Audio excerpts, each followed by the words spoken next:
தோள்பட்டை வலி சரியாகிறதுக்கான மருந்து தயாரிக்கும் முறையை பத்தி பார்க்கலாம். ஒரு வெற்றிலை, 5 நுணா இலை. இத அரைச்சு கூழா வச்சிருக்கிறோம்.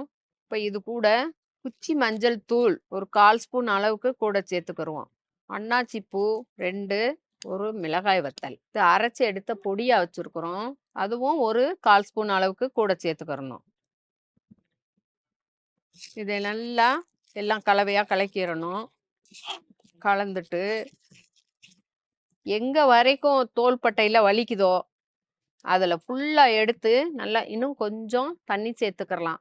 ரொம்ப கட்டியா இல்லாம அந்த சாறு வந்து கண் அறைகள்ல வலிக்கிற இதுல வந்து தோல் மேல நம்ம போடுறப்போ உள்ளுக்கு அந்த சாறு எல்லாம் இறங்குச்சுனாக்க ஒரு 1/2 மணி நேரத்திலேயே உங்களுக்கு அந்த வலியெல்லாம் விட்டுரும். வாய்வு தொல்லையா இருந்துச்சுனாக்கா அதுக்கப்புறம் நீங்க வந்து தினமும் நேரத்துக்கு சாப்பிட்ற பழக்கம் வச்சுக்கிட்டீங்கனாக்கா, மலச்சிக்கல் இல்லாம பார்த்துக்கோங்க. வாய்வு தொல்லை இல்லாம பார்த்துக்கிட்டீங்கனாக்கா, தோள்பட்டை வலி இந்த மருந்த ஒரு 3 நாளைக்கு நீங்க தொடர்ந்த மாதிரி போடுங்க. இந்த நரம்பு சம்மந்தப்பட்ட புடிப்பு மாரி இருக்க வலியெல்லாம் சரியாயிரும். தோள்பட்டை வலி சரியாறதுக்கு இது ஒரு சிறந்த மருந்து.